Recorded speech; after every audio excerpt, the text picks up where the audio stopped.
மேற்கு வங்க மாநிலத்தில் ஏற்பட்ட ரயில் விபத்து மிகப்பெரிய ஒரு அதிர்ச்சி ஏற்படுத்தியிருக்கிறது. மேற்கு வங்க மாநிலம் டார்ஜிலிங் நடந்த கோர ரயில் விபத்தில் உயிரிழந்தோர் எண்ணிக்கை 8ஆக உயர்ந்திருக்கிறது. முதலில் 5 பேர் உயிரிழந்திருக்கிறார்கள் என்ற தகவல் வெளியான நிலையில் தற்போது உயிரிழப்பு 8ஆக உயர்ந்திருக்கிறது. நியூ ஜபல்புரி அருகே நின்று கொண்டிருந்த கஞ்சன்ஜங்கா விரைவு ரயில் மீது சரக்கு ரயில் மோதி கோர விபத்து ஏற்பட்டது. இந்த விபத்தில் ரயில் விபத்து நடந்த இடத்தில் தேசிய பேரிடர் மீட்பு படையினர் மற்றும் உள்ளூர் படையினர் மீட்பு பணியில் ஈடுபட்டிருக்கிறார்கள். மீட்பு பணி தொடர்ந்து தீவிரமாக நடைபெற்று வரக்கூடிய சூழ்நிலையில் பலி எண்ணிக்கை என்பது 8ஆக உயர்ந்திருக்கிறது. டெல்லியில் இருந்து காணொலி வாயிலாக நிலைமையை கண்காணித்து வரும் ரயில்வே உயர் அதிகாரிகள் விபத்து தொடர்பாக தீவிரமாக விசாரித்து வருகிறார்கள். இந்த விபத்தில் உயிரிழப்பு என்பது 8ஆக உயர்ந்திருக்கிறது. இந்தியாவில் அவ்வப்போது ரயில் விபத்துகள் என்பது தற்போது சீரான இடைவெளியில் தொடர்கதையாக நடந்து வரக்கூடிய ஒரு மிகப்பெரிய பேரதிர்ச்சியாக பார்க்கப்படக்கூடிய நிலையில் மேற்கு வங்க ரயில் விபத்து அதற்கு அடுத்த கட்டமாக மிகப்பெரிய ஒரு அதிர்ச்சியை நாடு முழுவதும் ஏற்படுத்தியிருக்கிறது. இதில் முதற்கட்டமாக 5 பேர் பலியாக இருக்கிறார்கள் என்று தெரிவிக்கப்பட்ட நிலையில் அந்த உயிரிழப்பு என்பது தற்போது 8ஆக உயர்ந்திருக்கிறது. மேற்கு வங்கத்தின் டார்ஜிலிங் மாவட்டத்தில் இருக்கக்கூடிய நியூ ஜபல்புரி அருகே கஞ்சன்ஜங்கா விரைவு ரயில் மீது பின்னால் வந்த சரக்கு ரயில் மோதி மிகப்பெரிய விபத்தானது ஏற்பட்டது. பின்னால் வந்த சரக்கு ரயில் பயணிகள் ரயிலின் மோதிய வேகத்தில் பெட்டி அனைத்தும் தடம் புரண்டன.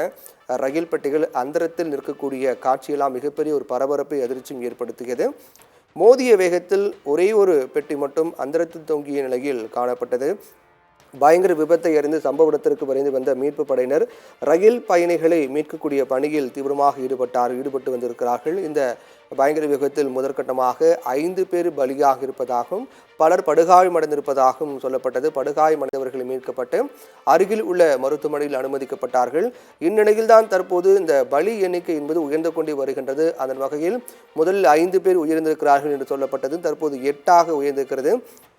இன்னும் பலர் பலத்த காயத்துடன் அருகிலுள்ள மருத்துவமனையில் அனுமதிக்கப்பட்டு தீவிர சிகிச்சை அளிக்கப்பட்டு வருகின்றது.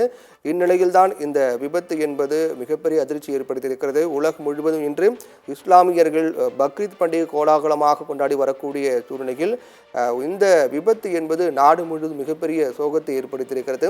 ரயில் விபத்தில் உயிரிழந்தவர்களின் குடும்பத்திற்கு பிரதமர் மோடி இரங்கல் தெரிவித்திருக்கிறார். அதோடு தலா ரூபாய் 2 லட்சம் நிவாரணம் அறிவிக்கப்படுவதாகவும் தருவதாகவும் பிரதமர் நரேந்திர மோடி தெரிவித்திருக்கிறார். இந்த விபத்தில் உயிரிழந்தவர்களுக்கு இரங்கல் தெரிவித்திருப்பதாகவும் உயிரிழந்தவர்களுக்கு 2 லட்சம் ரூபாய் தலா 2 லட்சம் ரூபாய் நிவாரணம் வழங்கப்படும் என்றும் அறிவித்திருக்கிறார்.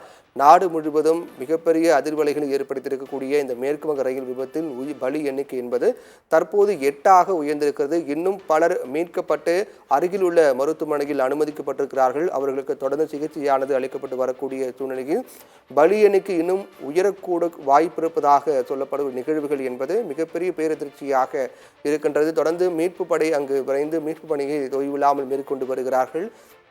இன்னும் அங்கு ரயில் இருக்கக்கூடிய பயணிகள் ஒவ்வொருவராக மீட்கப்பட்டு படுகாயம் அடைந்தவர்கள் அனைவரும் அருகே இருக்கக்கூடிய மருத்துவமனையில் அனுமதிக்கப்பட்டிருக்கிறார்கள்.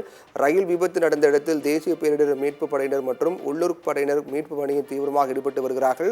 மேலும் அங்கு நடக்கக்கூடிய நிகழ்வுகளை காணொலி வாயிலாக ரயில்வே உயரதிகாரிகள் தொடர்ந்து கண்காணித்து வருகிறார்கள். இந்த ரயில் விபத்துக்கான காரணம் குறித்து விசாரிக்கப்பட்டு வருவதாகவும் தெரிவிக்கப்பட்டிருக்கும் நிலையில் தற்போது இந்த மேற்கு வங்க ரயில் விபத்தில் பலி எண்ணிக்கை என்பது 8ஆக உயர்ந்திருக்கிறது.